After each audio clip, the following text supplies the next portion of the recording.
Hello, welcome to Pathways to Peace Symposium. We have another wonderful speaker now. This is Dr. Bani Bora from India.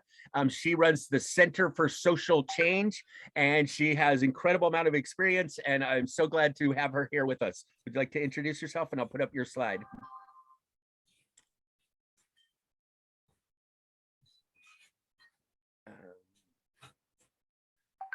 Do you want to go ahead and get started, Bani? Do you want to introduce yourself a little bit? Oh, yeah, sure.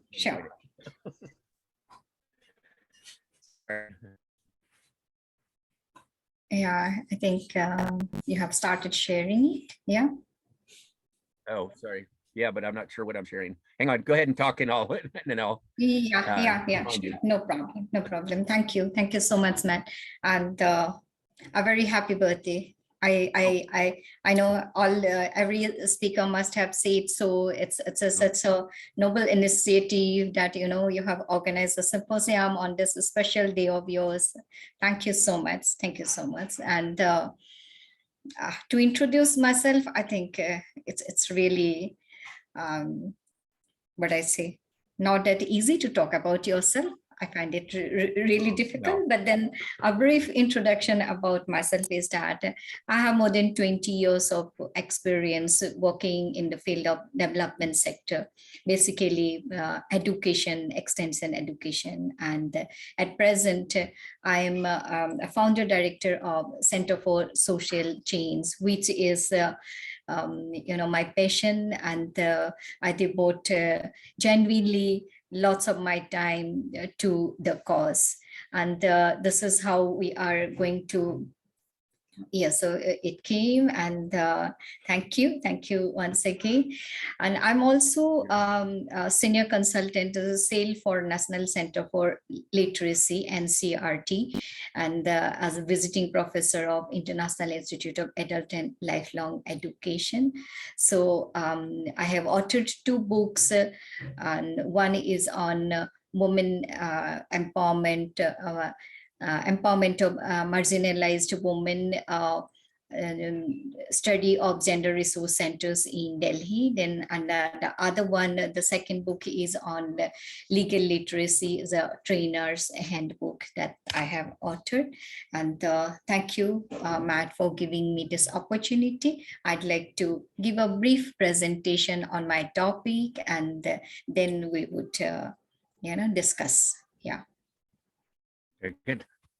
Okay, welcome and thank you. You had one of the most beautiful introductions, or introductory slides. So I'm sorry I didn't get it up as nice as I could have, but you have an amazing experience. We've done a couple of classes together in teaching kids how to counsel, and adding emotional intelligence to counseling, etc. And so I'm very happy to hear what you have to say. So I'll shut up and carry on. Yeah. Okay.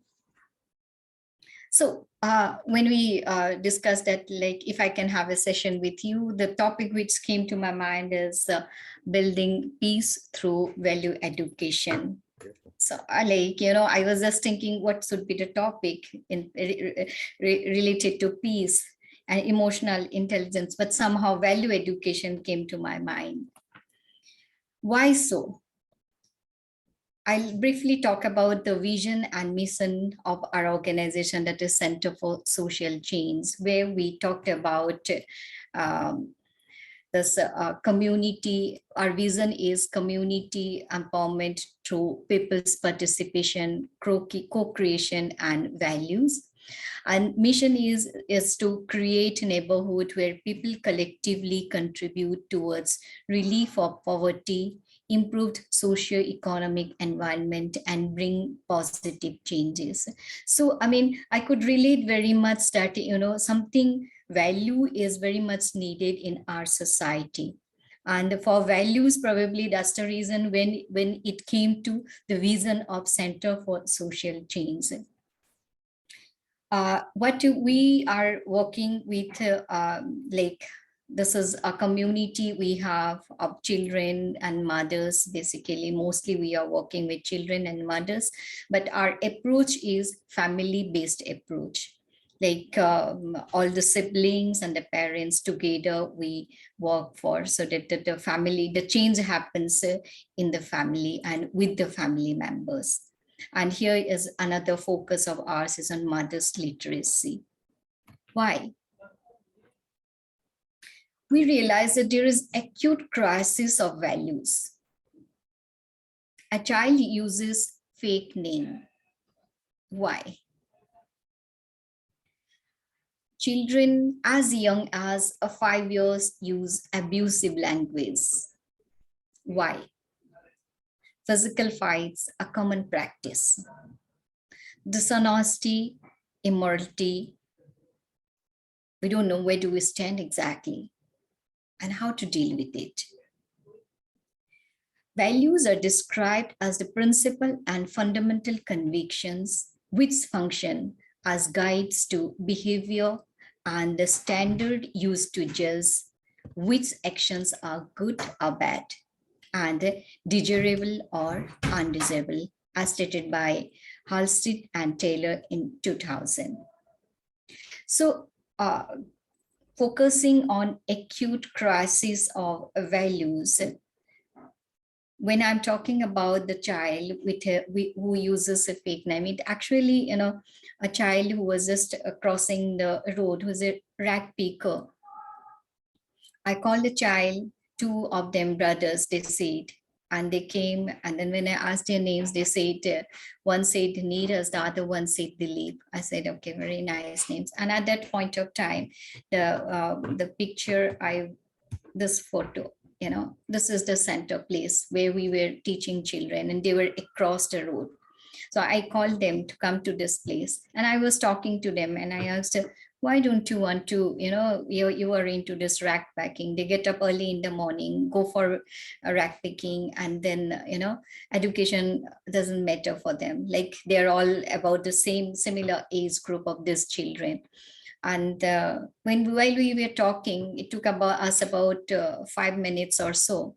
One elder boy came to us, and then talked to them. And I said, who are you? He said that, their elder brother, and he is also a rag picker. So I asked him, have you studied ever? He said, no. Okay, then why don't you send your brothers to here at least every morning while going for rag picking? This is the time, 1 hour or so, you could be with us, and we all could, learn together, study together. He said, yes, fine. And I said, what are the names of your brothers? And he gave me another names. I was just looking at these young ones.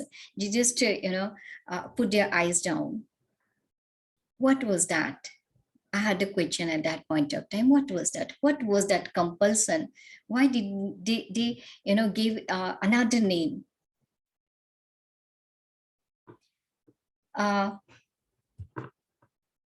Children as young as 5 years we use abusive language. It is not, I'll not say this is very common amongst our children, at our places or amongst marginalized children. We have seen bullies everywhere, irrespective of social standing, irrespective of economic status. We do see this behavior being abusive. Physical fights, this is more common practice amongst marginalized children. Of course, it becomes less visible amongst higher class of children. Maybe some reasons they know how to hide it, but the tendency is always there. Dishonesty, immorality, and where we stand, of course, it doesn't need more discussion. How to deal with it, that's what we need to discuss more, how to deal with it.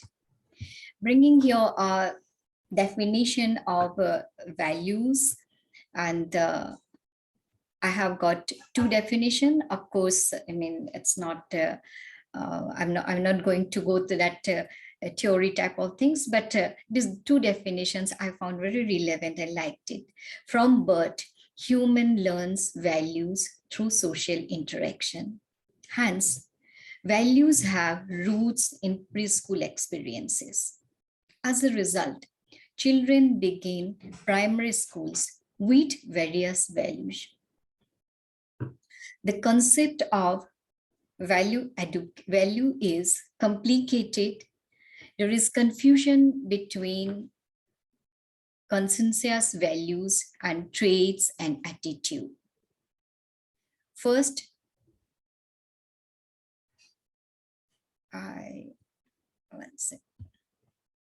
yes, values are, first, values are not an attitude.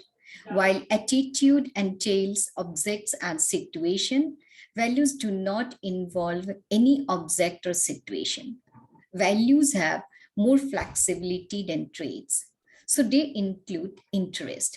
Therefore, values could be viewed as enduring beliefs that a specific behavior or end state existence is both personally and socially preferable to the opposite behavior. That is by Rokes in 1973. So while defining values, while understanding values, what I understand is that values is something we imbibe in different phases of life, starting from birth. And when we imbibe values, what we imbibe is very important to decide about how do we lead our life. And then it comes to the inner self, of course. And here we are trying to understand the conceptual thing about education, values, and emotional intelligence. So here, education is the process in which an individual learns to adjust to social settings and acquire cognitive and social skills. The skills taught in schools. Can you make your slides bigger, please? It's hard to read. Thank you. Yeah, then it covers and then I can't see it. Oh, I see. Go ahead. Yeah, I'll slightly increase it. Yeah, this much. Okay. Yeah, so it says that, the skills taught in schools have been conceptualized in terms of their domains. Social domains of learning have a great number of conceptualization. Value and emotional intelligence are types of this conceptualization. Adoption of shared and common values and the balance between personal values and societal values requires internal processing. And that internal processing entails recognition of the self and reaching a balance between self-interest and social demand. Emotional intelligence is one indicator to comprehend the internal process, which enables coherence between societal values and personal values. So these are the three things I think we need to understand very clearly, going into its actual deeper meaning about it and the realistic and practical approach. How do we relate education, values, emotional intelligence? And then we are talking about peace. Peace, we all know, to live in harmony, happiness, tranquility, everything is that the end result is peace. And how do we achieve peace?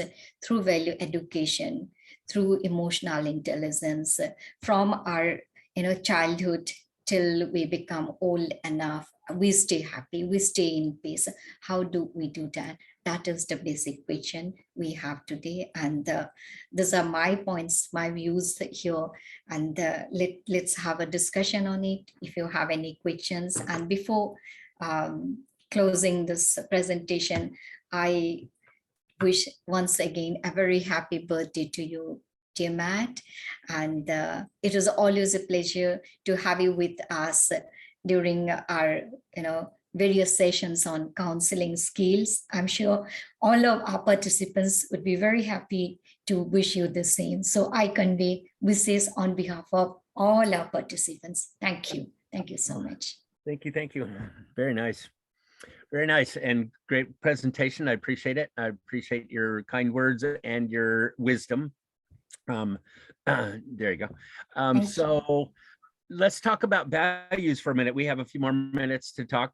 Let's talk about values, because some people say that emotional intelligence, that we being smart about our feelings and our thoughts and that sort of thing, doesn't really have anything to do with values. But I disagree, and it sounds like you do as well. I think values are critical to this whole thing. Yeah. Yeah, because before you understand emotional intelligence, we understand values. We behave according to the value we learn. No. For example, what was that with the child who learned to give a fake name? What was that? It is the values. Probably someone at his home, someone from his family told him that if somebody asks you your name, don't give, gives any other name, but not the real name. Mm-hmm. Something it has come from the society where he is staying, from the family, or the experiences of his family members who has taught him that. Isn't it? Why do these children fight amongst themselves? Values, right? Yeah. So you're saying that, are you saying that most of our values are passed down from our parents, or we're learned from our parents and our environment situation? Yeah. Mostly it comes from the family. Okay. Yeah. And then the environment. Mm-hmm. See, I mean, when a child comes to preschool, even, he would learn to either behave with his peers in a very happy sharing way. He would be sharing his toys, he would be sharing his pencil, book, all those things, or he might be with himself or herself. Why so? Sharing is something his parents might have taught him or not. He has learned from his parents either to share or not to share, doesn't it? Yeah, definitely. And I agree that most of it does come from our parents and our culture and our upbringing, our environment, etc. And we have choice, right? So we can have seen or heard or negative values, stuff that doesn't work or that is antisocial or whatever, and still choose to have good values of our own, right?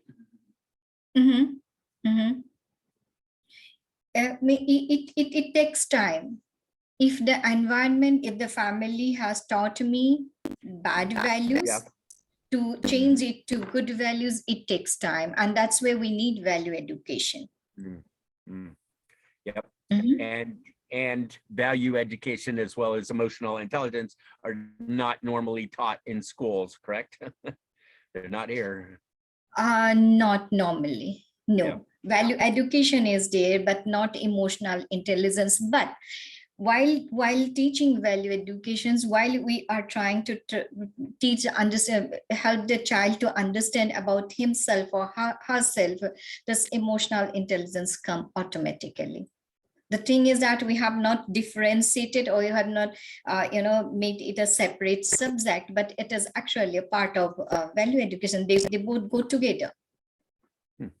Okay. Okay. That was my point. That's what I started this with, saying, are they together or not?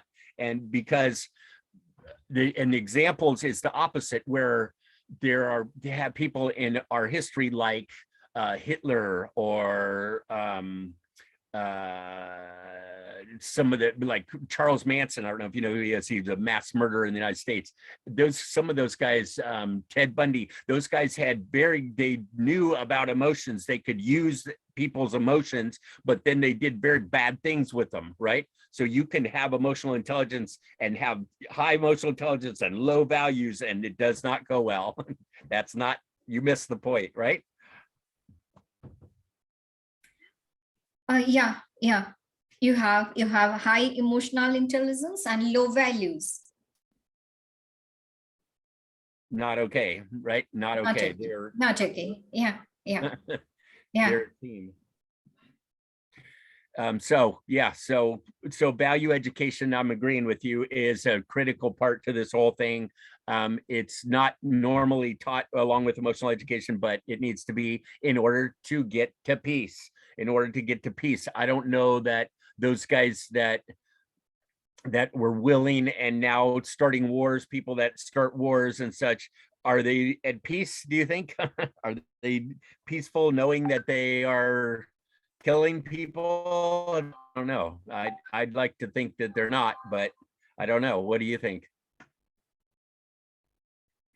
What I think is that as of now, they're not thinking about peace.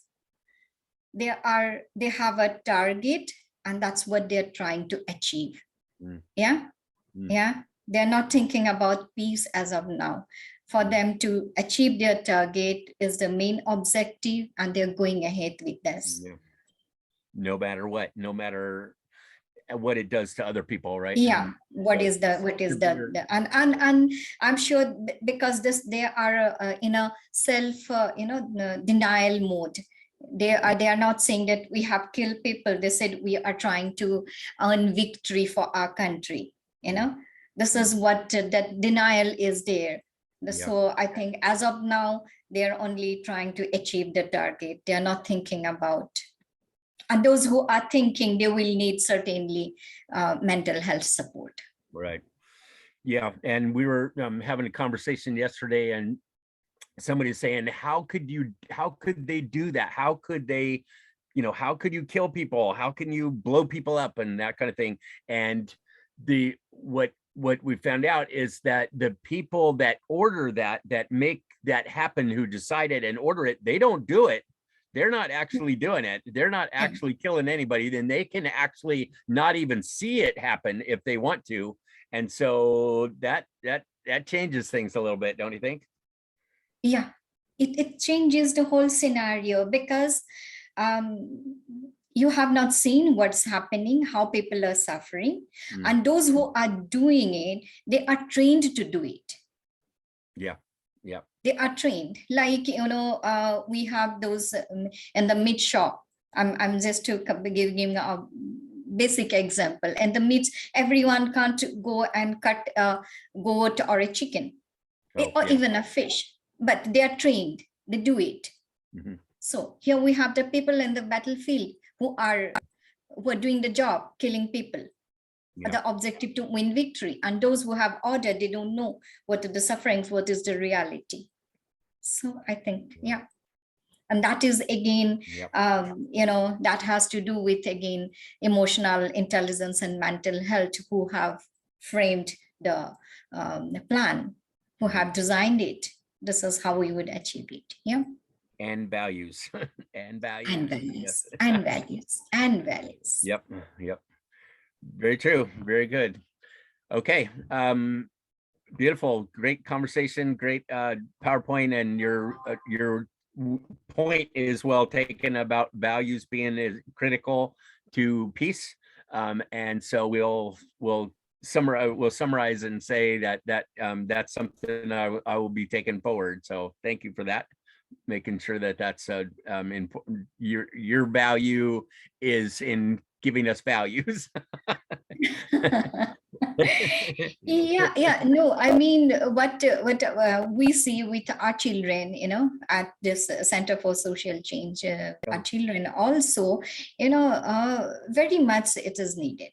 It's very much needed, this value education. And then because we don't talk about emotional intelligence, we don't think much in that line. We talk more about values for children education. So values come in as a priority. But yes, if we can actually help them to inculcate those good values, or socially appreciated values, I think it would not be very far for them to achieve what do they want, Nice. Yep. Yeah. Yes, I agree. Thank you. So, thank you so much. Thank you so much. Thank you very much for coming. Thank you for your great presentation, and thank you for being my friend and work together. And Ah, we're making now, a difference, happy I think, birthday once very again slowly, but from happy yeah. birthday once again from all of us, counseling skill team. Thank you. Thank you. Yes. All right. Okay. Yeah.